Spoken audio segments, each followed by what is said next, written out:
Halo subscriber sekalian, ketemu lagi bersama saya Firder Channel. Dimana pada kesempatan kali ini, seperti biasa, menjelaskan materi ajar kita setiap satu kali pertemuan PDM per minggunya.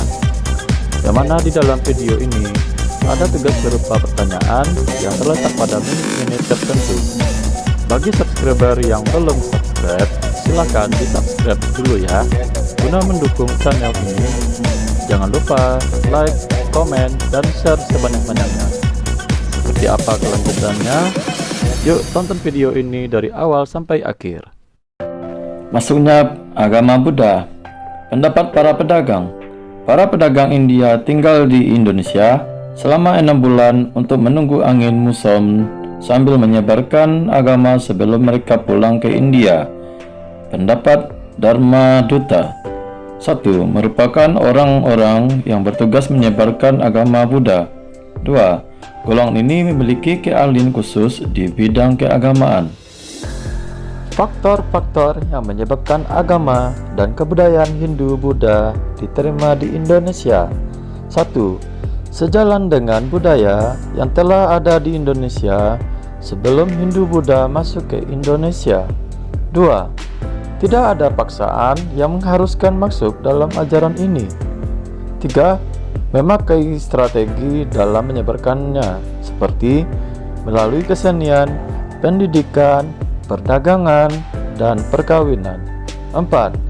Untuk ajaran Buddha, menggunakan bahasa rakyat sehari-hari, sehingga memudahkan dalam penerimaannya. Berikut ini adalah saluran-saluran dalam penyebaran agama Hindu-Buddha. Seperti ilustrasi pada gambar berikut ini bisa Anda lihat. 1. Melalui perdagangan. 2. Melalui saluran pendidikan. 4. Saluran tasawuf.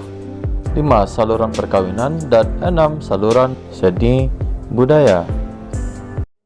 Sebutkan saluran-saluran penyebaran agama Hindu-Buddha di Indonesia.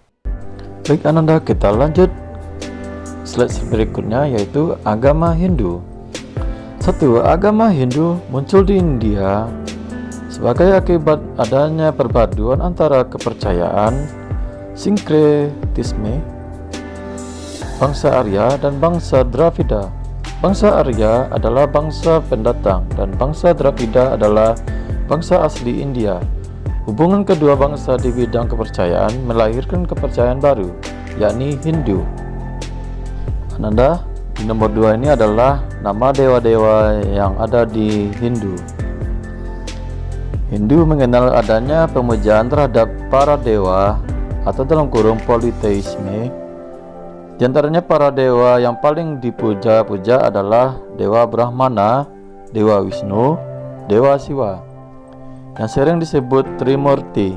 Di antara ketiga dewa tersebut, yang paling banyak dipuja adalah Dewa Siwa. Nanda, ini tugas 2. Dengarkan suara berikut ini. Sebutkan nama-nama dewa yang ada di agama Hindu dan sebutkan istilah dewa tersebut dan dewa apa yang paling sering dipuja-puja.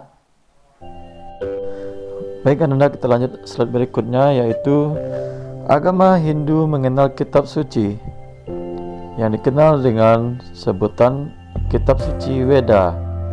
Weda dibedakan menjadi 4 himpunan sebagai berikut. Pertama, Rig Weda. 2. Sama Weda. 3. Yajur Dewa. Dan 4. Atharva Weda. Karena ini adalah tugas 3. Dengarkan suara Bapak.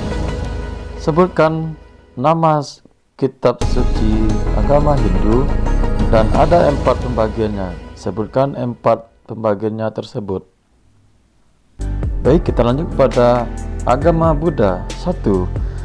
Buddhisme atau agama Buddha merupakan salah satu agama yang sejak lama telah dianut oleh sebagian besar masyarakat Nusantara. Zaman Kerajaan Sriwijaya dan Majapahit merupakan zaman keemasan bagi Buddhisme. Keberadaan Buddhisme di Nusantara atau Indonesia dapat dibuktikan dengan adanya peninggalan-peninggalan sejarah berupa prasasti-prasasti dan bangunan-bangunan berupa candi serta literatur-literatur asing khususnya yang berasal dari Cina.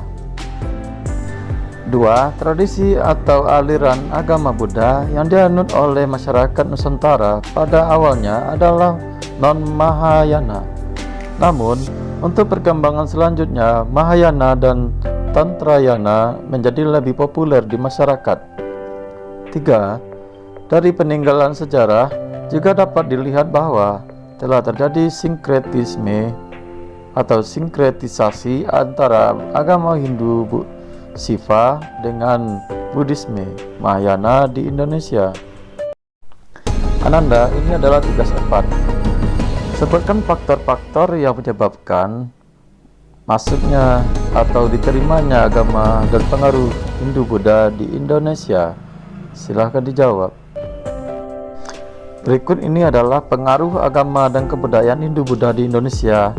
Ada beberapa macam bentuknya, seperti melalui filsafat kepercayaan, bidang politik, bidang ekonomi, bidang sosial, dan bidang seni budaya. Pada bidang filsafat kepercayaan, dalam agama Hindu, Tuhan diyakini hanya satu dan disebut Brahma. Samsara, kehidupan di dunia adalah penderitaan yang tidak ada habisnya. Reinkarnasi adalah proses kehidupan kembali. Karma atau perbuatan, pala atau hasil. Karma pala adalah setiap perbuatan manusia pasti membuahkan hasil, dalam kurung baik dan buruknya. Moksa, dalam kurung ketenangan jiwa, adalah tujuan akhir dari agama Hindu. Masih filsafat kepercayaan, namun ini tentang agama Buddha.